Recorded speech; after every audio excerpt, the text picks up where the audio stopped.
về muốn đấy cần việc theo mongin tụt bay khan cần chim ministerin budget address anh này dâu chia tụi na hiền media meeting mà Mizoram ta na kia tụt coi một thế budget cái nội khan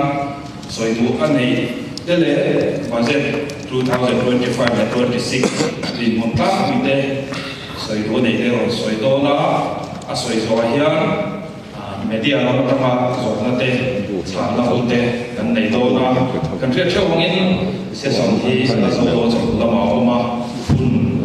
cần là cái phát thầy đó đó cần chief minister Pu Lalduhoma'n tiếng là mà advisor to chief minister finance của TBC là cái số mà tiếng là mà hiền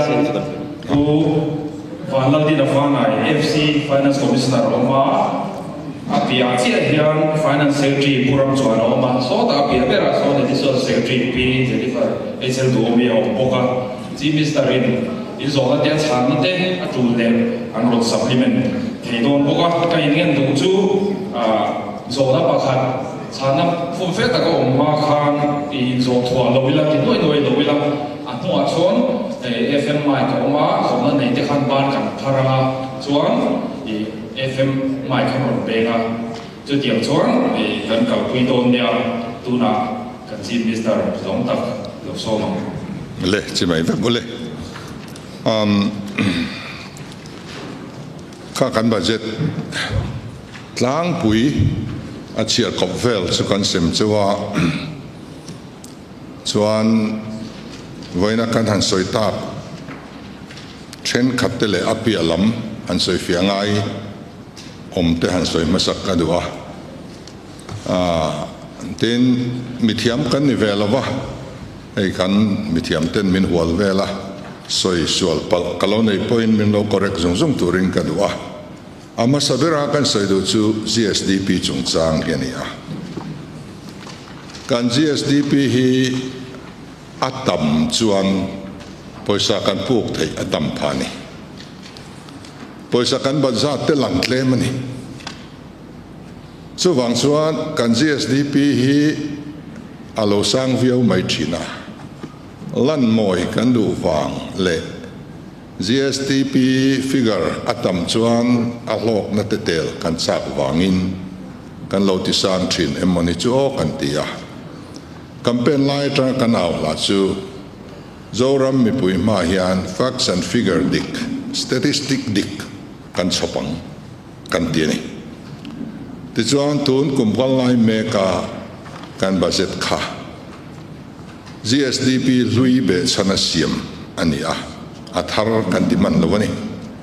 tun ai roi chuan adik kan mangtang thei dawn ta kumkal me a kan budget estimate atrang khan kan revise estimate a chuan kan GSDP kha alo tlaniam ta duwa ya vaibel che sin khat sang li som thum pali point pani panga in kan GSDP an niam ani heti khopian kan niam ngam ani achan chu kan ni na dik tak ni kan rial wangin ti chuan amasa nena ain thau na kha 29.21% atling hialani amaro chu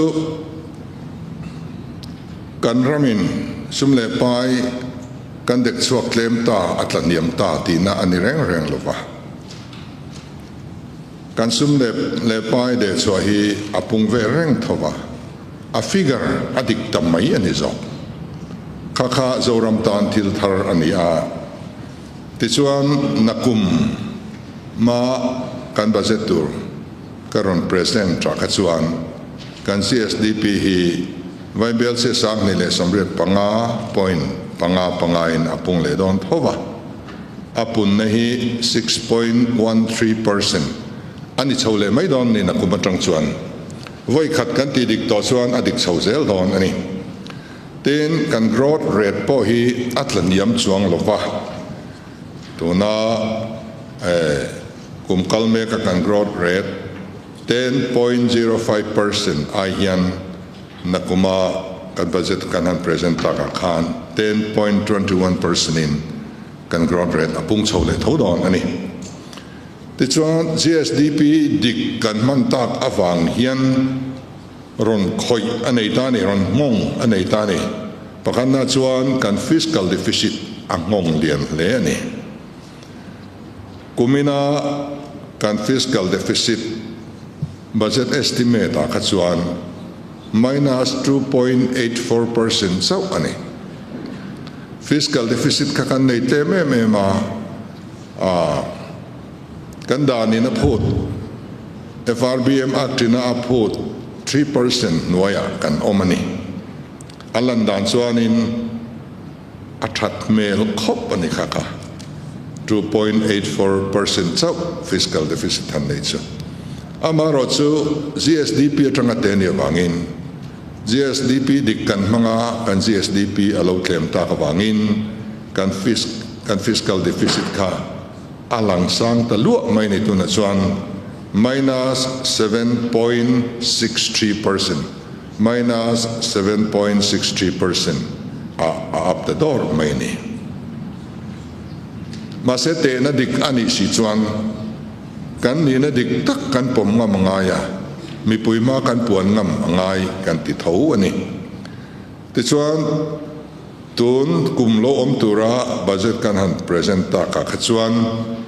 kan fiscal deficit tu chu minus 4.57% atlaniam thavele tho don ani ti chuan atlaniam chole hret don ani tin a khoi le nat viau chu kan labor zat kan outstanding liabilities ani a kum kalme ka kan labor hi GSDP atanga kan te in 29.22% ani 29.22% GSDP dik kan han mangta a percent kan labor zat alo pung ta luai mai ni a percent chuan 38.32% alo chota alan dan mai chuan ZPM sarkar chuan lei aba pung ta thur ni mo ti tur ani ma se atak taka kan lei bat zat asum chuan kan lei bat zat hi vaibel sang khat pathum point pakwa palin kan lei bat kan tiniam zokani hei kan chuang khop mai lei bat awanga kan ramin harsan na ato thu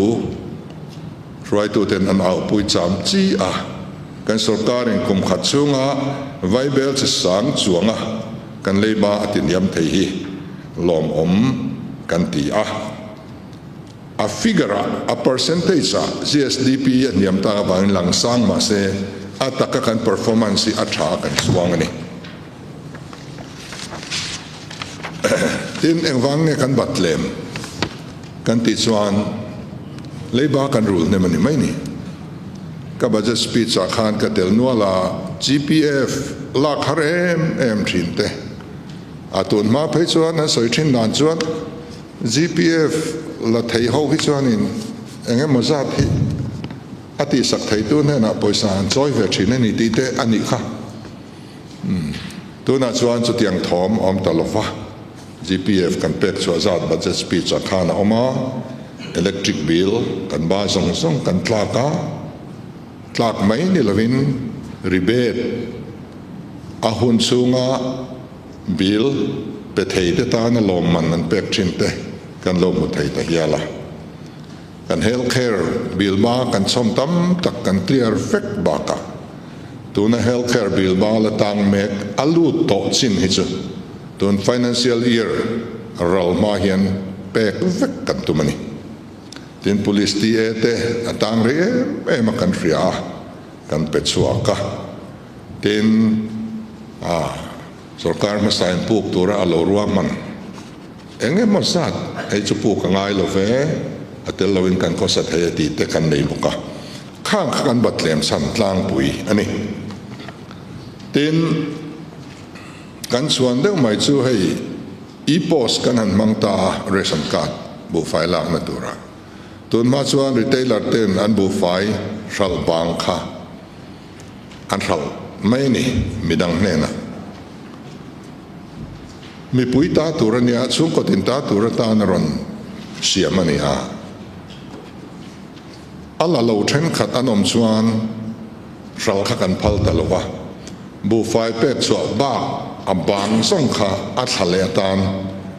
kan ring chui chun zom ta zela ti chuan kan bu fai ma mo kha a lo tlem ta a crore som ni zetin kum thara kan bu fai le na tur hi a tlem pha ni yang te po hi achievement ro pui ta ka kan nga ya ten kan kut na thok tu te pangang khoi ho te thei tok kan han chu pu ya agriculture hian potential kan nei tha ti kan ria kan han war ta via wa a hrol na market te po kan lo nei tha ta zo ka chu wang chuan a farmer te ne na tanga kan lei na re thi ti san sak ve hu ne kan tia ko kun chu chi rang rang awma in ria khang a eng chi po khani seng mulberry ani mo adang ani mo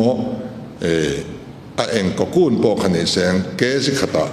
za som parbuzel in kan ti pun sakani hei hi pangang khoi tu te tan chuarin thil lom om tak ani tin kan sarkarin na ti le pakhat tha kan ti ve deuh mai chu CSS nuai lo la ho hian a huna an la thei thin lo fowa rei tak hlon la thei lo thin ani hei hi enge a chan kan han ti a central atang kan dong tlai ni an ti ta ni central atang a don tlai na na ka chuan state sarkar tan khan pek chuwa ma ngai na kha alo om lova chu ti chung chuan mirual chia thei lo poin arang theiangin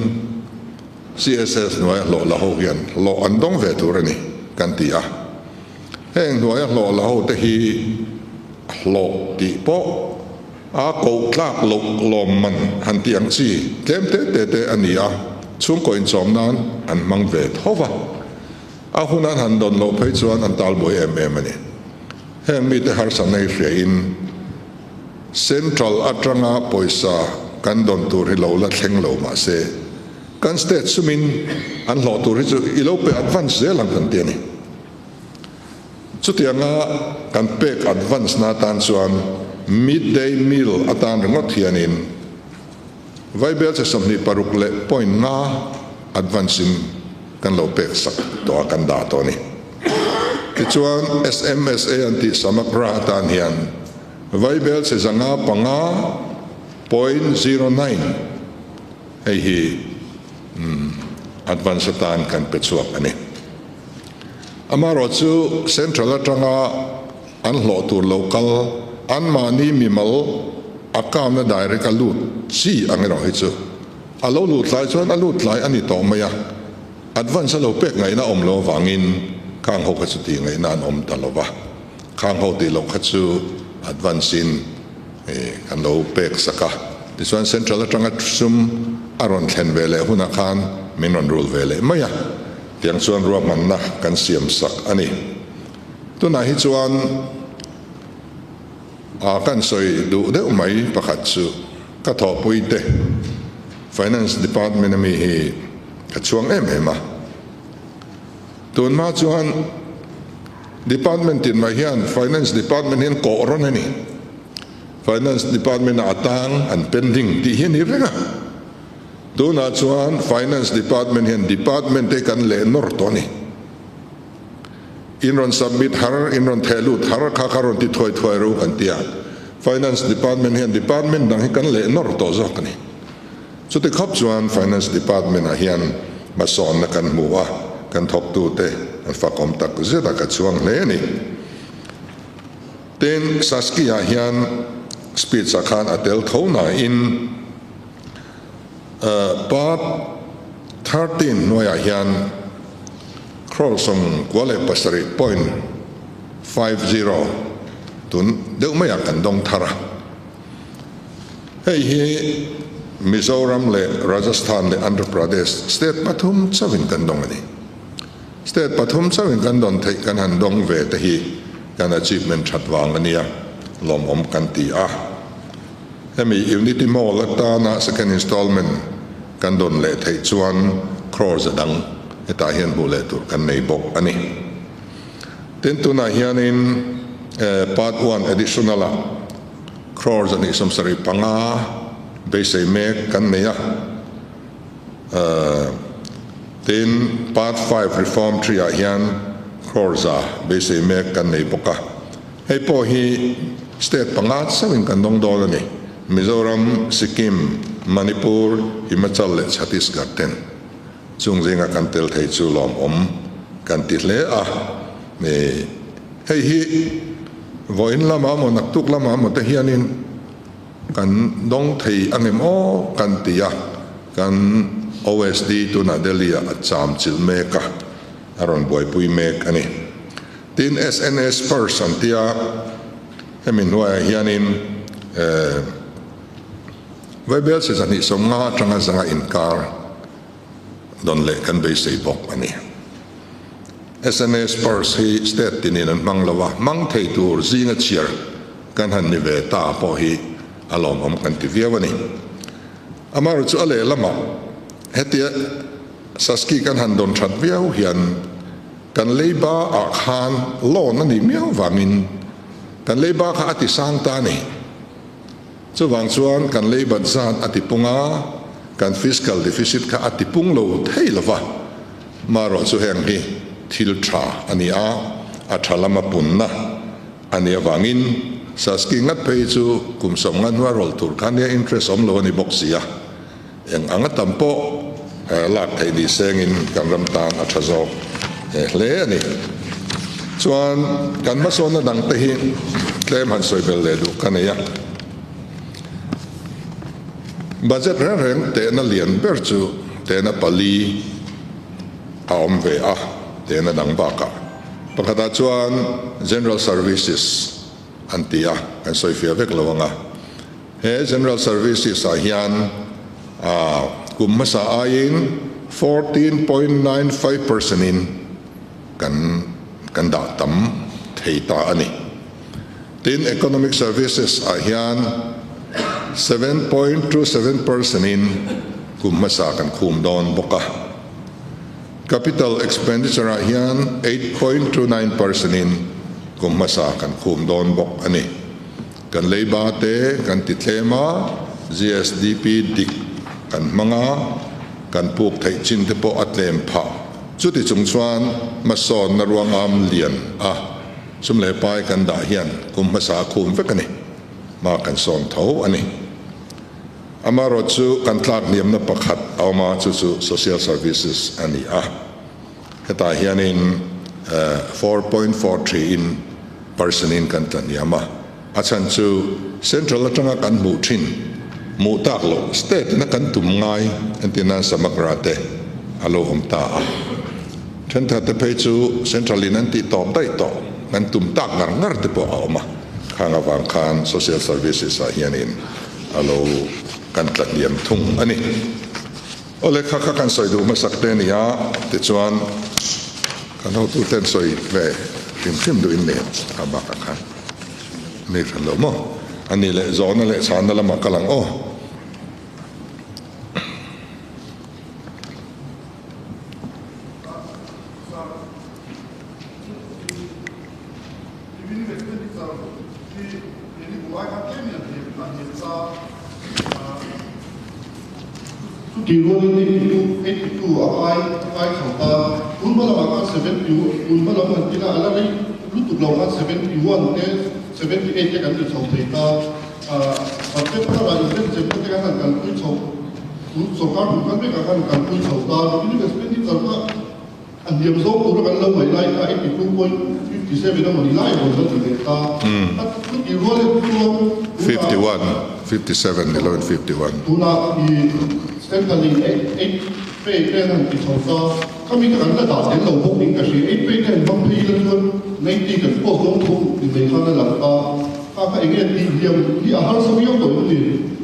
ahar sakap mai hei chu tu sarkar tan po har sa sarkar na thok lo alo tuala tin chu baka year of consolidation kan ti chungin recruitment ang masat kan ti bel poka chuan pension te po alo pung zela kan officer te alo pensiona a then officer lian then kan an pension pay chuanin an pension roll in a crore te lan la theini khatiang le thil dang lo pung zela wang hian sarkarin rel bol na chang chang lo pung chho ve zela wang hian revenue expenditure hi ati niam lei thei tak tak lo ni tun din mona chuan state ordinance the social and the budget tha ya state ordinance kan kalda ko sala ko kan kalda su lo de ka kalda ko te yo de ne puti bision an sang ve te sa kaka on tax revenue hi mason turin ti masak ber ngai chu figure dik zok nei kha ania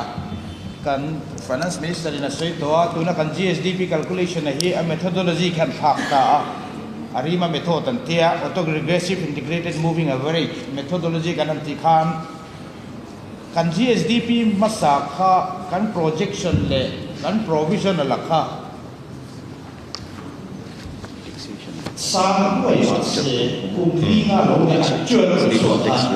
anh tiếng tao chỉ là tôi bảo cái phi cái cổ phát thì về đâu chỉ này anh xây vừa đâu đấy cần thôi chứ chứ anh thấy là finance commissioner vertical devolution nó hiện cái con cái sẽ phô thật đấy hiện cái cái điểm em mà này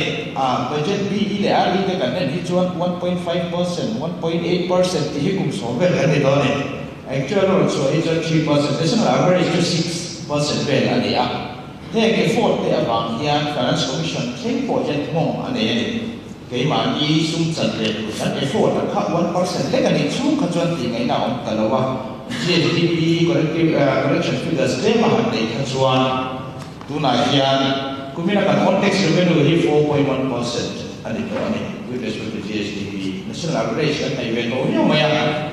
on revenue susi ma pay 7.25% kan ai pa ve ko tina nia chumi chuan ni enge ne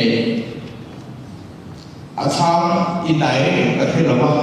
khata tama ka ti lo chuan ke ma ni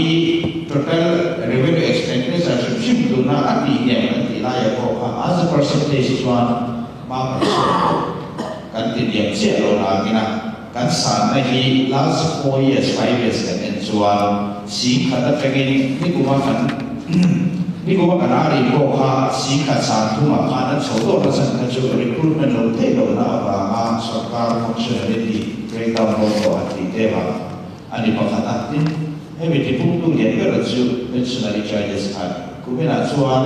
kan revenue expenditure kan total expenditure khan pension kai lo en chuan 14% kai ko ka alarming thì cần share lại bài. Sung to chuai apoi mo tu na kan soi ha. Nong de chubine wa tuna kan sung to chuai ro ro kan ni ai kan ve ve sung ma lai kan tu ra ka an sung station ha. Chu ka chuan kan share सरकार यमना बिल्डर किसान लो electric bill का किसान लो हम इधर सा आनिया खत्म प्लाई का राखान ये नंदे सिंपल उबी का खास इसा तुम तो खान इन अगिन के रोम मन्ना ये kan này बिल अपन दो सीलो वा ये अभी हम सोच तो खान इन रोम मन्ना में kan tak कोई खास om nu la point pani chau kan senga pakan na chuan kan taxation department hi kan strengthen don ni anlo in dai lo mai thok tu te hi ti chuan mi pakhatin na pani pathum an khoi haulo tu te an lo khoi trom ta khamia wang khanin kan tax lo lu tu ri atlem pha ta chu wang chuan na te po eng mazat kan create to atul chuan kan la create bel leang kan tia Taxation Department kan hanti changtlun hian investment a kan ngaya thok tu kan nei chuan kan in dai chuan sum lo lu ta tam don ani kha kan chia vati pung ran si lova cái mà nia tranga efforts kan siam atang khan be sei na eng mazat kan neya adang le chuan lottery a hian online kan kalpui don to tu na chuan lottery a kan sum mu hi dam lo en kolna na man ani a chu tu na hi chuan kan hupung viau donin kan in ria chung te chu kan chia central atanga kan don bilo kai ma ni kan lo raise ve thai kan han ti pun san theina tura langsar deu te kan tar lang ani chu so ido dak kan nei chuan kan ron beleng kan power kan ti khane athar lam ti lo khane tuna APNC laws kan nei i aggregate transmission and commercial laws ni policy was don ya em de reduction ni sarkar ni ai ko me ma wangin tun kumin budget lo tu ra ko kan kan ki chuan enge moza distribution kan lu tu ra su ta transformer le na tu te we bel se moza mina ko ta to ni ya za so ti bel se thak tu ra lo man ani a short circuit te power transmission a loss ta zo te ti the na tu khan kha ne APNC lo si kum ma su chuan below 20% state and average thak thak le kum na a oma heavy tu ta ni hian tun saski a ko khan 29 crore plus 9 crore kha ke bel an ni boka transmission line upgradation le hetai hian sarkari ma asatakin la chu chuan kan revenue ha enge apan na tu lo de wa kan ala se tu ra kan maya atu ne jan supply khan I a kami engineer ti an kal ba ma chin kan finance minister na sei do khan kada tra ba kha tu na chuan ke forward ani ko ba in ku na hen rei ke so ti ma tin ku fai le ko kha kan an se thei ani a chu bi ba ka chuan kan GST collection hi ti sa le chuan ani ke na tu tax report be na ya Taxation Department hi enforcement weeks yet at the in recruitment post yet ko te ya chu ya chuan na sa le chuan ni ku na kan la me ke hi effort ke so te ko hello healthcare scheme at in 50 crore cup in hand of get in Expenditure here in coming universal healthcare stream 5 lakh health over cup in payment on to na be 550 crore in allocate he to na healthcare scheme thar implement na to check to na medical bill ba na onte po in lo na to ti lai ka i ka rian to ka chong da pa chu se ni kum pha in kumin financial chung tam year of consideration chung pha in central na project rodal te 100% funding an focus an ti khan da kha kha in la tum thogen ti chaka Zawhna panina pathum na revenue expenditure biga kadin sarkar na tho medical reimbursement te po hitel tura kan maya tuna hianin ATM medical reimbursement hi 100% abi sarkar hianin I reimburse it thang te ka 100% ani chuanin revenue expenditure bi tena kadin 100% FM low 70 and 80% na ti hiam dan che ka o em sarkar na tho te chu tam ta tho thowa ta tiam te kha possibility te kha o em pi lai kha karon sa ni healthcare bill ba hi chu kan clear vek do na tun financial year chung hian kan sum da kha chu healthcare na kum lamata na kan manata na kan da ani a tin kan dam do in song song hi kan upgrade vek do na thok tu po kan lak bel treu do na nurse te doctor te kim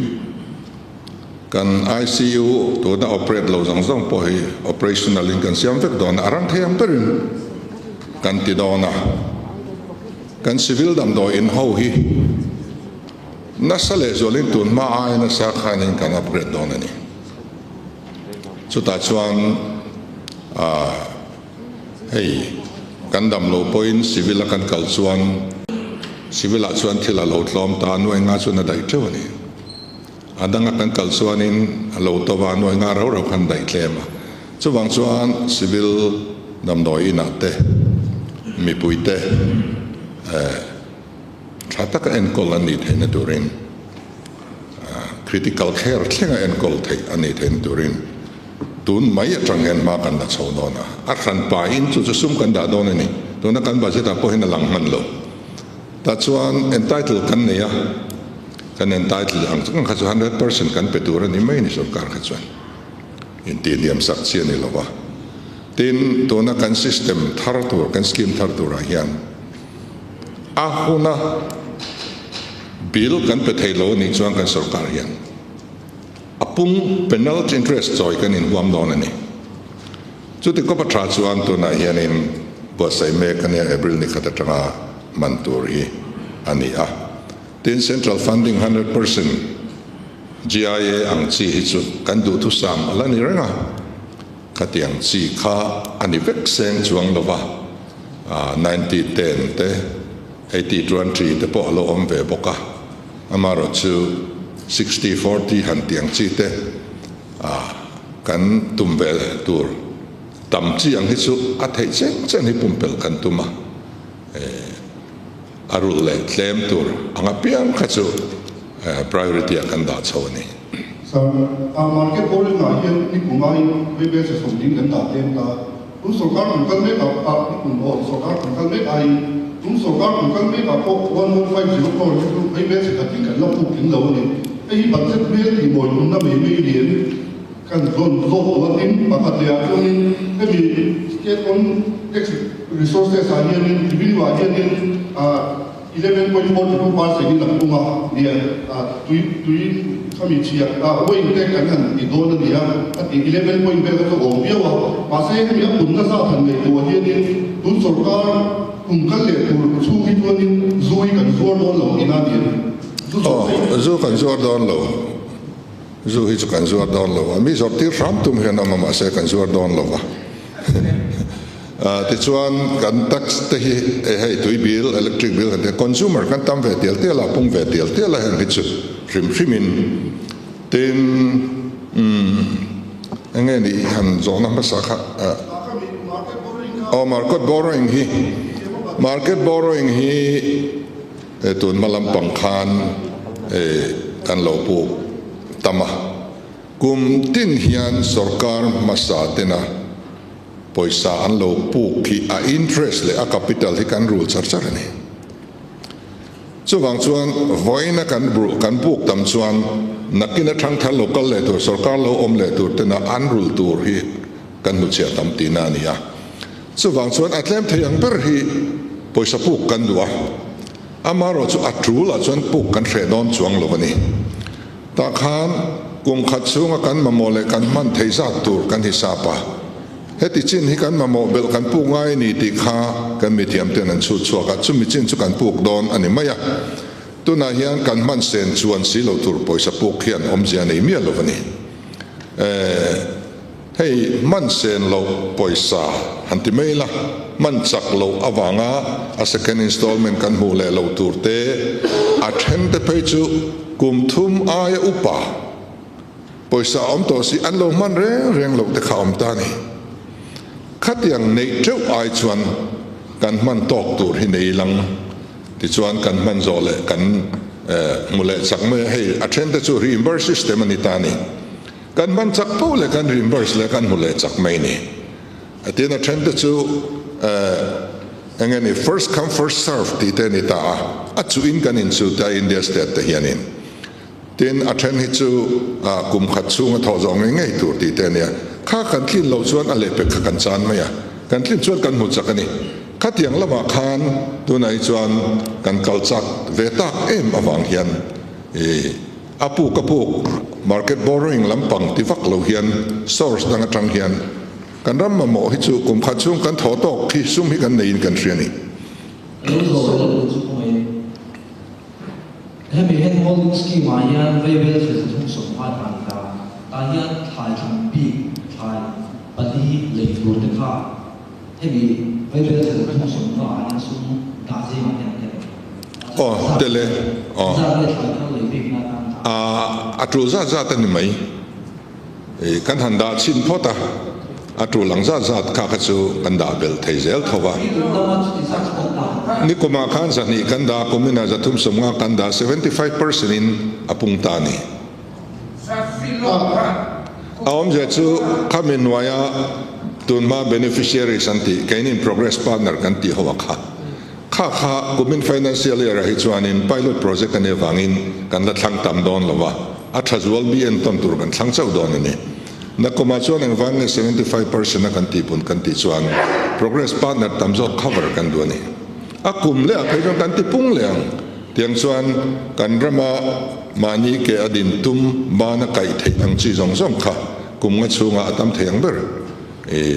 ไก่ชัวข้ากันตุมมันยังไงกันโฮดิงส์ก็อยากพาดิไอ้ก็บอกกันต่อการกับที่จำการและที่เป็นสิ่งที่รักกันต่อสั้นต่อโอ้กันหลายอย่างสักทีโลไว้เพื่อเชื่อสว่าแบบรักกันใช่ไหมลูกให้เป็นโลกที่มันง่ายอย่างนี้โดนรู้ง่ายเหรอสงฆ์เลยฮะนี่ตัวนี้จนวันนี้มีกิจกรรมตัวนี้หมดแล้วทำในการโอ้คนนักเรียนกันเชื่อไว้ในหลวงพ่อลอนจงสมัครสักกี่ฮิลอนทับเปิร์เชียนี่อาปุ่งอมโลวันนี้เตียงอังลอนบุกตัวดังที่อ้อมกับเชลโลกัยจวนจู่พอจุกุมสมงันหัวรุลตัวอันยาวันนี้เจงจ่าฮิกุมสมงาอาจวนเอ็นมานิตอลงจู่วังอินอาตามเทียงเปิร์ขัดเตียงขัดจู่โลบุกค่ะกันรำตานชาทางตัดตานปอดกุมสมงันหัวจวนบริษัทลุนาตันเนียมต่อลุทุกดอนจู่วังส่วนปุ่งอมโลวันนี้บอกเสียทำเทียงเปิร์ให้จุกกันดูท่านว่าเรื่องสกีมาอันเล็กเลยแล้วก็ดูว่าเขาไม่มีหลอกเสียงละนี่กลุ่มอาคารตุ้มสกัดตั้งเล็กกับอาบีกินไทยทัพปลีที่มายังไทยทัพบิ๊กเลยนะคารินไฟเบอร์เซซัสโซนตาอันเนี้ยทุนายยังขัดยังอันจีข้ากันเฉียนบ้าสนะที่เขาข้าขัดยังอันไทยเลยนับบิ๊กไล่ข้าอันหลังตลอดนี่ไทยทัพเลยนับบิ๊กไล่ข้าก็จะสุดฉากข้าจู่ตูนให้มีอันอาสาจะทุ่งสงมาจังเฮียนเอาหนุ่มใหม่เนี่ยทายทั้งเลยนั่นดูปีกข้าสังไปล้วนกันทีไล่ตัวไหนยังสุดท้ายสุดที่เลยไม่เคยกันเสียตัวนั้นก็อย่างคันอย่างเงี้ยมันทราบจะสุดท้ายอย่างตัวนี้คันนั้นละคันมาหมดเดลเซลโดนอีกตัวอีกนั่นสีไล่ก็คันข้าไอ้ยังเงี้ยกันคุยกันก็ทายทั้งเลยสายทัดกันเลยตัวไอเต็มหิจุกันละติดบุ้งรีดอนหรอวะอ่างไอปลีฮิกันกัลปุยเลยรีดอนนี่เอกุมทรายันจู่ข้าจะทุ่มสมงาชูงาขันไอ้บิลเตลเวกะนักกินะขามีอาการมาหมอจะสังข้า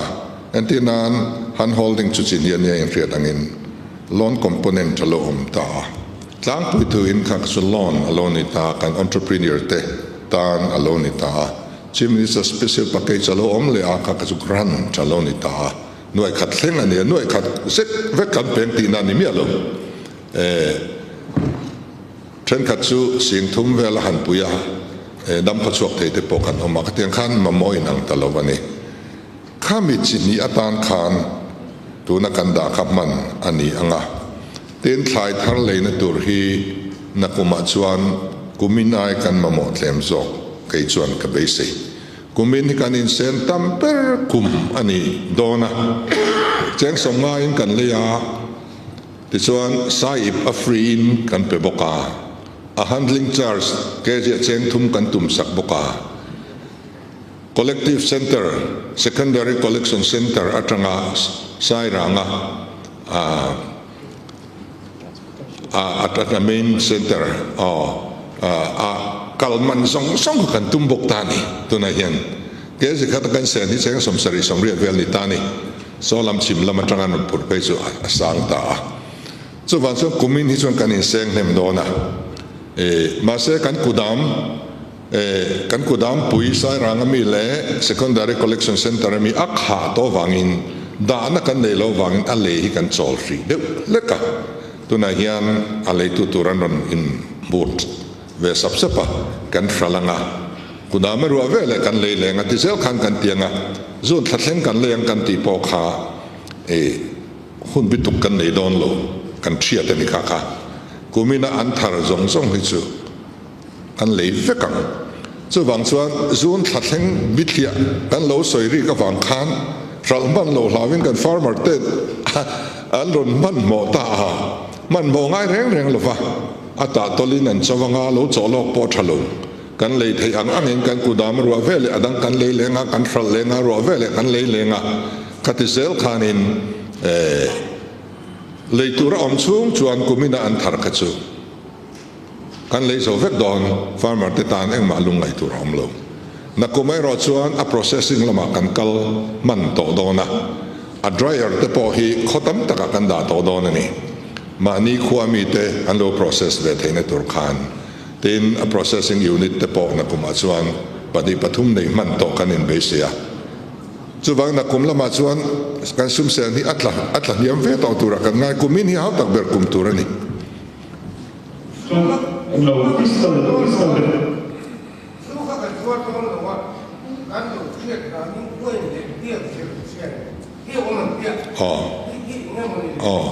wine hi zuan ni lawa beer ko hi zuan ni lawa beer te pe chu 5% chau ni alcohol content kha kha chu mu mal zo kin regulate kan tum kan ko khan ten en po kan soi ho to ko khan in rem man ti china khang zu ni lo kha chu kan regulate don ani general Zawhna de ko ngai fiscal deficit percentage masa budget kan ta le budget takin in GDP kan ratio ke takin kan general ada ni pui na kan fiat ko jo a fiscal real tak ka chu kan siap le ni pui na chu dan do chu no wa kan GDP kan parameters man lo kha adhikar kan ti ga farm kan te ba pung ti kan address siam ko sia general ada win kan ni pui so ni pui ka siap ko kan tuna kan budget man tu kan sila fan tua kan state finance dimoni ahel di to ke ma sel to ke ni kita kan sa khana do men le ba sum le ba klem ati le te do men asamon thak atha thokata kan ngaya amaro chu do tu sam pe chu ni hau lova mani in sit te hi ana em kan in sit em mani kan thei tok te ro kan chua thei tok tak set kan chua kan budget po hi mi pui tan hianin atha thokatin kan ria mi pui chantur a development lampang han khoi reng kha kummasa ain asang vek ani chu kan lom na nia ten kan leiba kan ti tlaniam tuai le bok ani kha ti chunga kan puk tur po kummasa aya puk thlem zok chung sia heta development atana kan da kam thei jok si tlat lai hi financial management thatak ania hi kan official ten thale zwala na an thowang ania kai ni chuan riat tak tak po kan nei lova poisa tlem jok mangin performance thajok mi pui ma kan chopani tu nei chuan GSDP figure exam nei to mania hi kom salam ain projection lo nei to ten sa kana ti am ti khania 29.21% in Advertisement di kan ya kami ka correction figure ka en ang figure in school life atlak niam na figure ka do ni mo 24-25 budget estimate khan 48,037.52 crore ania Tichuan GSDP figure tharin 24-25 revised estimate kan han te ve ta thunga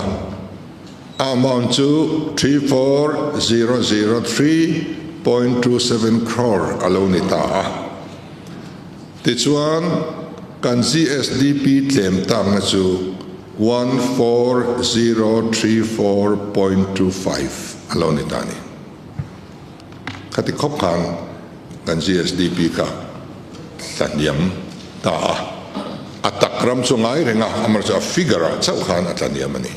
tichuan khami figure in hong te na rang percentage ka tisang le ta bokani kalau belok ang kalaikan mo kan le kasen kan nula pakhat na ina kan en taula ina kanin total outstanding liability count tani kanin bi kanin kan le ban so so ka close in sa pe so mali poi masa ta masa ni kan close in sa tum song poi pe ta Ali pa de amalo dia piso soan thak point asa so beto kalai ka ikan kui lasu kata ale figure kan ni kan duri so ba kumtala ai kan le ba ko hi 1399 sing sa pun do so pro apa yang sih jujur punya kan bi sing sa ni so tung bali ko so ka alam tahu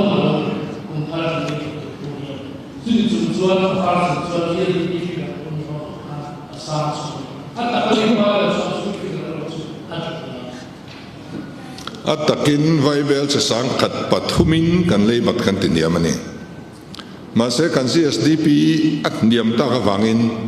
a percentage ang chuan batam angin kan langani at tak chuan kan batlem dai so GSDP ka clarification kan siam lo kama tuna mi projection ni ka kan siat lan ngaya at san chu a final figure ni chu Mizoram sarkar ni asiam ani lawa Ministry of Statistics and Program Implementation Central lamne kan an figures ka an reconcile ti kan actual a final figure ka chu ti ka ne chu bang chu tuna mi GSDP kan han soi poi projection ni ka amin lo siat pui bulan nakina chuanin kan Directorate of Economic Statistics le Ministry of Statistics te anin reconcile no kan final figure so aron na chuak don so di ka karon soi okay ani le hmachhawn state sarkar salama ka GSDP ka kata di local department ha lo ke chiti na ke klaya di karon damala ani berang chu titik toro kan tia hei ti a figure solo ni tani chuan GSDP final figure hi aron chokhare me ma tunen final figure hi sang ni somni pakhat ni chau alani te chuan sang ni somni pathum final figure hi kumin ogasa kan le chawang chút tiền cho nên ahar khop mai central lamatra non tiền này ta mo kan tam chan be pakhat sum thla ko sarkar thu dik lo chil tu te kha eng tin wa ten lo ni ngai ni ho hi chu kanin sudan kha ni maya khan ka chu ahun lai thila ngai la hunel liam pui to amaro chu kan CSDP te kan per capita income te kan an enchina industry te kan na nei mangbok si lo kan farmer ho 60% borefell ina an tho chu atlem si service sector in ngat lian em kan la nia chu wang chuan tun ma tang khan kan CSDP hi inflate ni mi puin bumani te hi house ka soi jing khop mai in train karing attention mi pui ma hian figure dik lovin chop chua ka lan mo in dua poisa puk tam in dua batle mangalan in dua tiang hian in tiani ti kha kan in ti thin dan ka ania so adik ka mangta nia kan du to nai to me don me so an khau lo ta dik ka na ke last year so kan om chuan kan Zawhna ai ni sina kan sei ka pakatan sei fia lo ka tu chu ti tu ma ma sun pu ti le so ka ni ko la se so sa ti le sa ski le ka an sei lo ka de GSDP ne ka GSDP figure ati lo ka ti ko wa calculation da nam da ne da free da ne kum di nga no wa actual ron lan ka amma kan projection za ke ka sa ta chi ne at luwa kan ni mun khala le khoda chumi ni ba ka a be thoda ka calculation le thoda le ji ka tha lo le da in revenue expenditure san ka pension charges 9% hi 40% ai so ri to a he mi lo ya market board kan su su kan te kan te sasi ya kan ke ko si di lai ka kumina kha REC kan te CP kan te urban infrastructure development fund kan te a pu ro to to kan pu ta me lo ne ku financial ya lai san chu sasi ya kan te si ai ka a pu o ba pu ai ka pu o lo pu ka a tha so ba ni khala ya kan chu pu lo te ya lo ka mi san chu ku khala ya capital gain assume kan te ke ni me ke se da ni so tu capital expenditure account tu ni lo tu a interest payment revenue expenditure si apu kita perlu kan pe ko ni so pali ya tu so ka kun khara pe chwa ka ani ba ki ko pu ri ka sa sa ri so ke pali ki to ne ka ya la ka kan me dia de ya ka su je pu lo te ni lo wa ka optional so an ko ye cha lo ko ye cha zo ti lai ka chu an expenditure revenue san san ate ko wai wai se sa ri cha ke yang se de budget si ka ora so effect media ka ka ya de ka apa kum thum pala ma ka interest payment ni sa ni ko ai lo sa ni so ma lo de tu na so ka ni interest ka ni ko kum ki ko pe ke lo ka ko ni sa ri la ba sa ni so ke ka kum ve ni ke ya ka je lo kan tiap dari bapak kan itu expenditure account dari siapa kan personal charges dia lah cuma ada hal ini tu kalau itu sama kat ngomong PDR DGB kata ya 65 finance solution kan Fiscal financial opha kan he to in on the low so ya ana su da ma ka to mi ko men le ke tu mi la la tu ti ro le ro to kan sum mu na ta yen le ro to mi ya e hi ne ta lo mi ro mi ko men ka lo se e mi na ke so ta le bo se ko ro man na ne Nia sarkar hi kaloi ruaman lo na tori atam maya hemi post devolution grant hi tuna state paruk chawin kan dong to ni LI 16 Finance Commission and local pokhan minti claim sakemo minti top sakemo kan lo wang khan ke ni chuan tranchan tu thadeu kan nia inrem na thutlung kan siam lai khan Mizoram chu special category state ang enkol zui zelan yang ti khawma kha kan din hunania hi chu kan nei zui zelang ai ne ti ka kan thrila an thre thiam ve vin ka ria kan nei zui zel tura kan ngai mar chu amang thi chu atlem thret thau chuan arin oma hang hi chu a ran pain political level at po soi chian ni ha amaro chu kasang khan hang hi han holding vekani central sarkarin an han holding ania minron puita kan bana minron kaina vekania ke akal thei turin kai ngai lo min bu sai na vekania chu wan so min kai chung hian mani ke ding thei tur kan in bu sai chu angai phrim thil dang reng CSS dang reng po hi top hun nei tur vekani mana po hindi teacher hawan ti top thu ta kan buai noi mai kha state sarkar khan ka hun lo thleng tur ka kan lo in bu sai lo ni tu na te hian NHM ang chi te heng chi rang hi in bu sai ngai atop huna ke mania chun zom thei tura tu na tang hian ma kan lak angaya kan theyang ang chuan chuda chuan ma kan la ni ten tu na kan GSDP kan man na system hi in ria du takin arima method tenia point forecasting arima method kan mangani Oke, tizom kha ni to se kan GSR in budget tratak min thak saka tin kan sokate tratak in san saka wangin chunga lom thu kan soya tin kan media de budget in lo zero lo de te ke de Zawhna de apui tinga Zawhna interesting tak de in ron so ta de sarkarin Zawhna de mai ko mo halai non mình rồi thì lọt thì sao vào nên chúng ta lọt ok cái lại mình chú thì cần đủ to qua cần pu thì asal mà cần finance hỗ trợ tiền suy mà cái lại cần media person tiền local không khá bao na thì ที่คุยฟันโซนคนใส่สับจูตีข้าวสวยดูโบยหน่อไหม